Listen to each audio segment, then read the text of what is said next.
basic things I think I find after 50 years of horses is that humans think and apply human thinking to horse situations. They think horses will act like they do. They think common sense human strategies make common sense to horses. And the truth is, there's so many cases where it's actually just the opposite, where just what we think we ought to do in a situation is really probably 180 degrees different than what we really ought to do.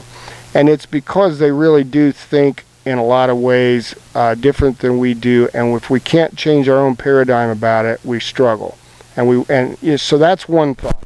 Number two, there's just some jiu-jitsu and some physical handling concepts that I think a lot of people never get around to thinking about that just makes it easier and safer and more effective to handle horses. So we'll talk about a few of those, just basic 101.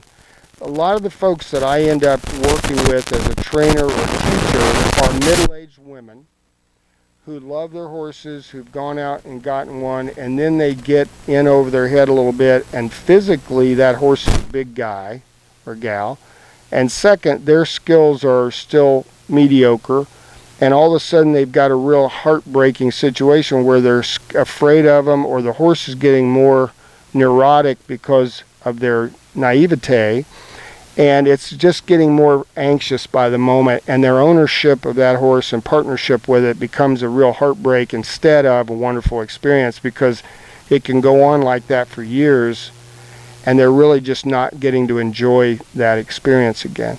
So that's why I say work smart, and let's talk about some judo and some techniques, because frankly, if the horse knew, especially a 17-hand warm blood, what they could get by with you, they would, and there's no way that you can physically win the war. So you've got to learn how to get in their head and how to leverage your physical skills as best you can. Okay? So let's talk about the herd. The fundamentals are that horses like to rest, they like to eat, and they like to be safe. There's very, very few things in life other than maybe sexual activity or something oddball that doesn't drive them. Food, safety, rest. Food, safety, rest. You all know the story, but we'll say it again. When you're a herd animal, everything's about the herd, and there's only about 3 categories in that herd. The stallion's just showing off out there. He just wants to have fun. He acts like he's running the place, but he's not. The followers, which is 99% of the horses you're ever going to touch, and the alpha mare or two who are running the show.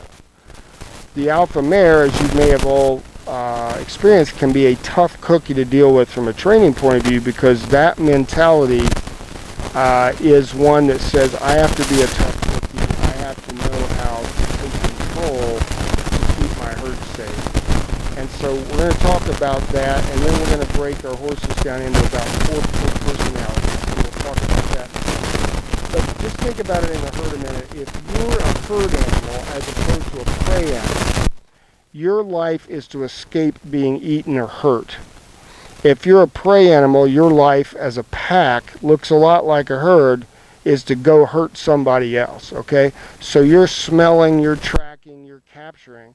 The herd animal is always trying to be safe, okay? Most horses, even the ones we'll talk about that have a fairly strong personality and are extroverted, still basically at their DNA level are interested in safety, okay? They're interested in rest and safety. They're insecure creatures. They've all got inferiority complexes, and it's really a matter of how much they do that kind of shapes what they're like around you, okay? And most of that can be managed well, but it's not going to be fundamentally changed. You're not going to take a horse that's super, super spooky and just suddenly turn them into somebody that's, driving around on the tractor. But you can really move them. You can really improve them from where they start in that equation, okay?